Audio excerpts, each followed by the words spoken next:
Ассаламу алейкум рахматуллахи баракату.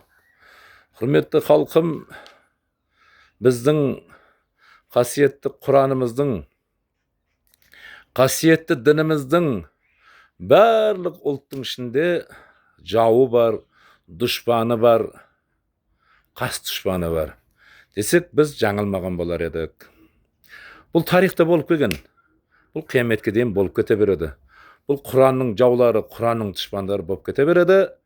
Сондықтан біз оған еш көңіл аудармаймыз. Мысалға айтып жатыр мынау депутаттар. Біздің қазақтар вахабизм болып кетті, арабизм болып кетті деп. Сонда енді біз вахабизм болмау үшін, арабизм болмау үшін қайқа баруымыз керек? Церковьке баруымыз керек па? Ана біреу еврейлерге ұқсап, мынандай қалпақ киіп алып дуалға барып бүйтіп тұрайық па? Не істеуіміз керек? Еврейше қылайық па өмірімізді? Я болмаса христианша қылайық па? Қалай қыламыз енді? Біздің ата-бабаларымыз Құранды арабша оқып келген. Әлі де арабша оқимыз. Бұл дінімізден ешқандай түсінігі жоқ адам бұны жағы бандитизм, терроризм деп айта береді. Біз өзіміздің дінімізді бандитизмге де, терроризмге де шығара алмаймыз. Расулаллах саллаллаху алейхи вассаламның қазір біздің мемлекетімізде бүткіл хадистері терроризмге шығып қалды. Террористер кітабы болып қалды. Қазір анау, сенбесеңіздер, Айша Тамаужниясынан Имам Бұхаридің кітабын алып өтсеңіз, я болмаса таңдамалы хадисті алып өтсеңіз, бірдесін 11 жылға қамалып кетесіз. Неге? Ол бандиттердің кітабы, террористердің кітабы деп қойды. Расулуллах саллаллаху алейхи вассаламның сөзі, бандиттің сөзі баса, террористтің сөзі баса, онда біз кім болғанымыз? Сенің ата-бабаң кім еді? Адам Құдайды танымаса, Құдайын танымаса, жаратқан Құдайын танымайды екен, ол адам өзінің кім екенін ұмытып қалады да, бөсеп сөйлеп отыра береді. Вахабизм, арабизм, терроризм деп бөсеп сөйлеп отыра береді. Біздің аталарымыз естіп алыңдар, мынандай Құрандарды оқыған. Аузу биллахи минеш шайтанир раджим. Бисмиллахир-рахманир-рахим. Қул хуваллаху ахад, Аллахус-самад, лам ялид ва лам юлад ва лам якул лаху куфуан ахад. Осындай сүрелерді оқып олар намаздарын оқыған. Аллах субхан, Аллах тағаланың алдындағы парыздарын өтеген. Енді біз парыздарымызды өтеуіміз үшін мешітке кірместен церковьке баруымыз керек па? Я болмаса анау еврейлер ұқсап қалпақ киіп алып дуалға тұруымыз керек па? Не істеуіміз керек?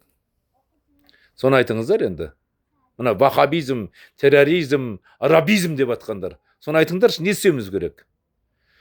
Дініміздің қандай екенін түсіне алмайсыңдар ғой, сендерде сауат жоқ қой дінді түсіну үшін. Анау кім? Қасым-Жомарт Тоқаев жиналыс өсіп жатса, кімдердің барлығы жағы, депутаттардың бәрі деп кетіп қапты. Ұйықтап отқанда әрқайсының аузынан әрқандай дауыс шығып жатыр. Енді анау мәжіліс болып жатқан залда сасып кеткен болса керек, ауыздарынан сондай дауыс шығып жатқаннан кейін арт жағынан одан бәттер дауыс шығып жатқан болса керек. Қиқ, шуқ, пиқ, қиқ, қиқ, қиқ деп анау микрофон дауыстарынан ешкім кесіліп жатқан жоқ. Сөйтіп залды састып, мәжіліс залдарын састып, ұйықтап отырған ақсақалдар, үйлеріңе барып ұйықтасаңдар ше, кемпірлерің әсті демдеп берген шайын ішіп алып, жақсылап үйлеріңе ұйықтамайсыңдар ма? Ана жерде ұйықтап не керегі бар? Сендер ұйықтаған кездерде біздің Қазақстан төмендеуден құрдымға кетіп жатыр. Сендердің ұйықтап жатқандарың үшін сендер ештеңе ойлап таба алмайсыңдар. Сендер ешқандай жаңалық таба алмайсыңдар. Содан кейін барып еліміз, жұртымыз ең артта қалып бара жатыр. Мемлекетіміз артқа кетіп жатыр. Ұйықтап отырған адам бірдеңе ойлап таба алады дейсің ба? Құлшынып бірдеңе істей алады дейсің ба? Анау мәжілістің, анау кім? Қасым-Жомарт Тоқаев күйіп пісіп жатыр. Енді Қазақстанды үйтіп көтеруіміз керек, бүйтіп көтеруіміз керек. Қазақстанды мынандай қылсақ оңалады, мынандай қылсақ гүлденеді деп күйіп пісіп айтып жатыр. Бәрі ұйқыға кеткен. Бәлені енді олар Қазақстанға бір жаңалық енгізеді. Жаңалық енгізе алмайды. Ұйықтап жатқан адам бәлені жаңалық енгізе ме? Қорылдап кеткен барлығы.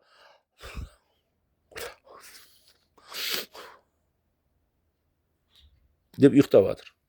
Мәжіліс залында ұйықтап жатыр. Жиналыс болып жатқан жерде ұйықтап жатыр. Қасым Жомарт Тоқаев жұлқынып, мындай қылсақ ондай болады, ондай қылсақ мындай болады деп жатыр.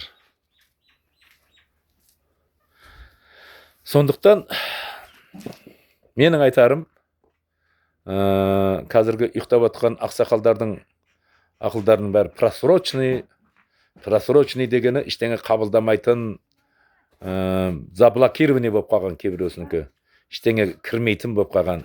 Сондықтан үйлеріңе барып ұйықтаңдар, ашты шайды ішіңдер, кемпірлеріңнің жағы асып берген етін жеңдер, я болмаса нан салма деп қояды қазақтар, нан салманы жеп алыңдар, үйде жатып деп ауыздан дауыс шығарып, арт жақтан басқа дауыс шығарып қойып ұйықтасаңдар, ол азарт болады. Мына мәжіліс залында немене қылып сазды пықсып, осырып ұйықтап жатсыңдар.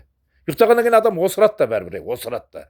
Енді сендер жағы не болып қалсаңдар да, не дейді, ренжіп қалсаңдар да айтамын, үйлеріңе барып ұйықтасаңдар, беріңдер енді жастарға орындарыңды, ұйықтап отырыңдар, жастарға орын босатпайсыңдар, ұйықтап отырсыңдар.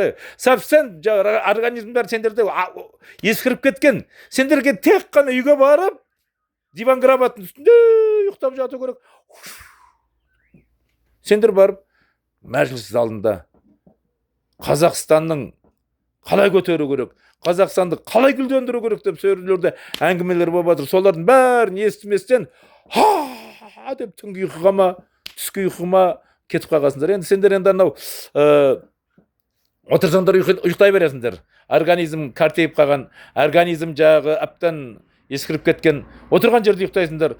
Сендер соншалық дәрежеде жүріп барып ұйықтап қалуларың мүмкін, анау залдағы отырып ұйықтап отқан депутаттар. Сондықтан енді үйлеріңе барып ұйықтаңдар, тастаңдар ана жерін, кетіңдер вообще. Не ол? Отырсыңдар, сасып, пықсып, осырып ұйықтап жатсыңдар ана жерде. Мен қапа болмаңдар енді, осырып отырсыңдар, ұйықтаған адам әлбетте осырады ұйықтап отқан адам.